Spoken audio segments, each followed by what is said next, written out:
Hey guys, some of you have been asking me how do I get to Google Drawings without it having to be attached to one of your assignments.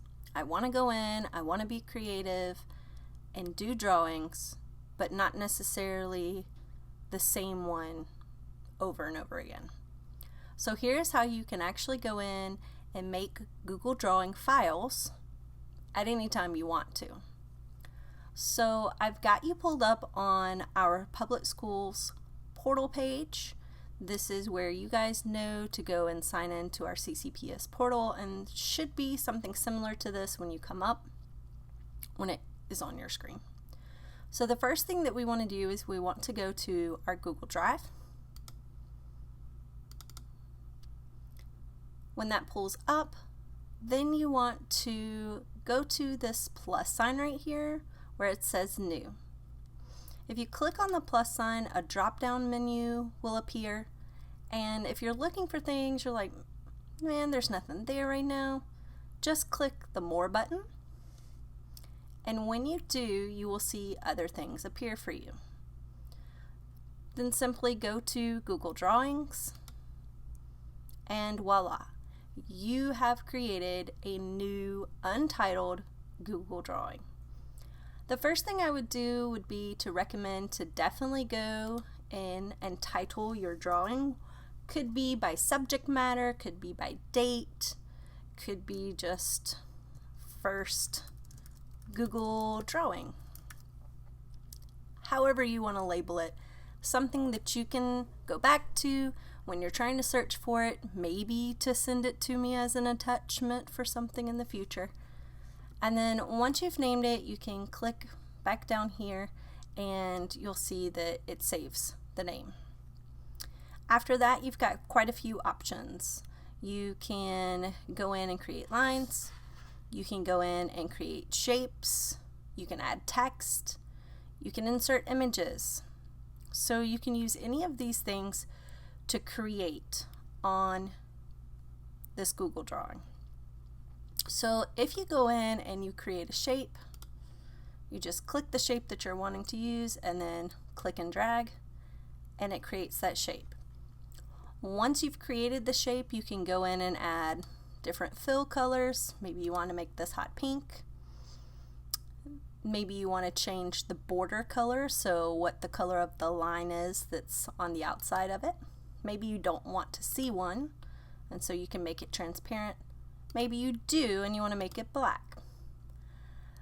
Then you can also go in and change the border weight. Right now it's really small, but we can make it really thick. And maybe we don't want it solid, maybe we want it dotted.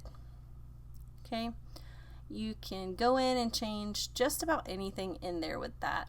If we want to add some text to it, click and drag, then you can type your text.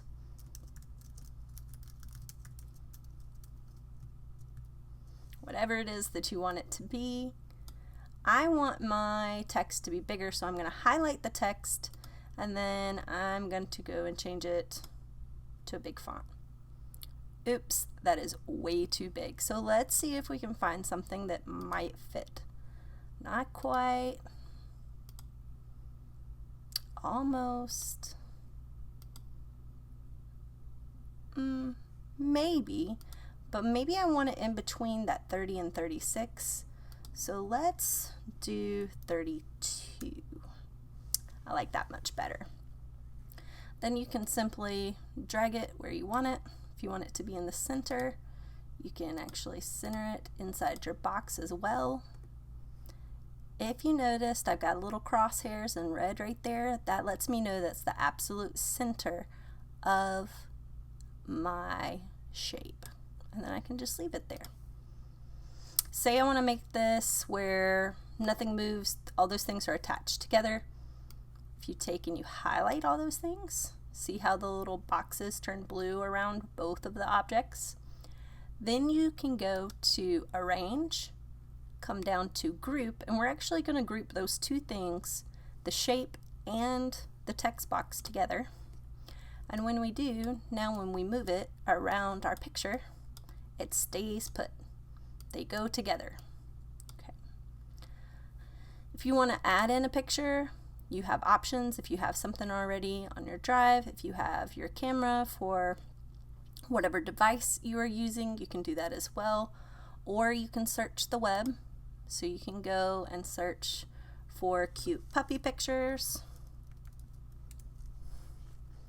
And oh, this one's adorable. And we can insert it. It's going to pop up right there for you. You can resize it by clicking one of the corners, make it as big or as little. Right now it is covering up what I've already created. Move this a little bit, but I actually want it to be behind this. So once again, I'm going to highlight this, go right back to the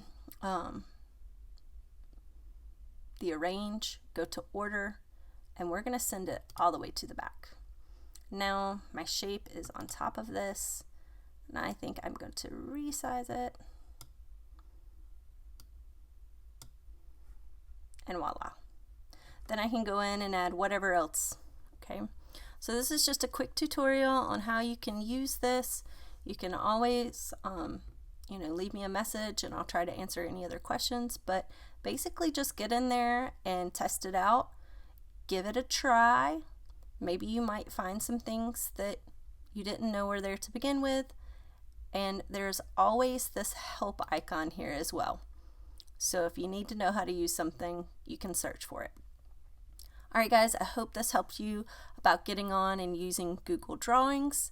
If you need me, let me know. Talk to you later.